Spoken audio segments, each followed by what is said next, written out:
nation. God said unexpected political changes and upheaval. One of the things he was talking about is how America is going to be consistently frustrated at the polls. God said people are going to keep walking into those election booths and thinking, yeah, we're making a green wave and a pink wave.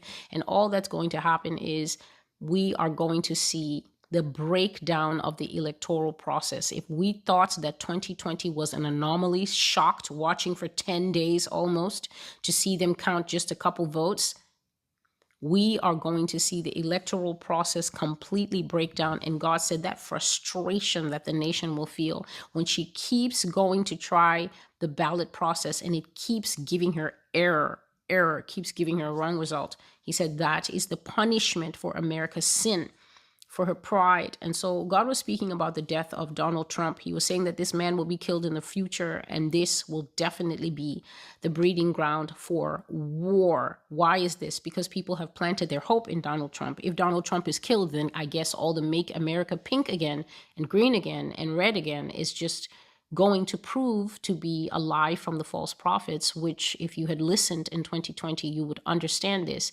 But it's very hard to let go of a lie that is already embedded in you. If the lie has taken root in you and put up a huge tree, how difficult is it to pull up that tree? You're not going to want to let that tree go because the roots have gone all through you. And to pull this lie out is going to come at great personal cost. And this is why people curse and they're angry.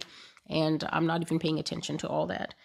And so God says that this will be, where are we? Breeding ground for war when this man loses his life. And I will go back to a prophecy, a very old one concerning Kamala Harris, where at the end of the prophecy, God showed me a brief vision. I didn't actually see people buying guns, but I began to hear this cha-ching, cha-ching, cha-ching sound of the cash registers.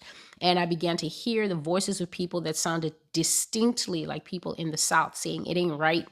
You know, it just ain't right. And God showed me a bullet that I have now learned many years later is a shotgun bullet. I think it's that thick one that looks like a battery. It's tall and thick. Doesn't look like a normal gun's bullet. And it has powder in it. It has powder in it and it's round. So God was showing me that bullet, and God was telling me that when this man loses his life, it will be like a violent earthquake shaking America. There's going to be shock. There's going to be outpouring of grief. And immediately on the back of that, God said, severe violence. And in this prayer call, God was saying that the people who have planned to destroy America have not been wasting time, and that these people are not this one outlet type of people whereby they just have one plan going.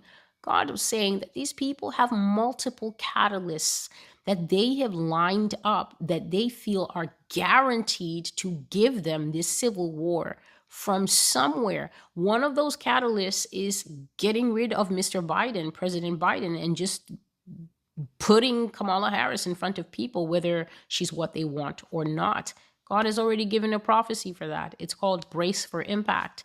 And there was another one that immediately came after that one, talking about the rise of Obama after Kamala Harris. And that one is called An Iron Yoke for America. And that entire prophecy is God laying out for us how this man plans to be an absolute ruler. So as much as these things, this ins and outs of politics is not my interest, the Lord continues to speak these things so that his people can learn to understand what is playing out in front of their eyes. Many Christians, you are married to politics. It is a hook deep in your jaw, like a fish that is caught. You have no interest in God's kingdom. Your idolatry is so great and so glaring, you lose your mind.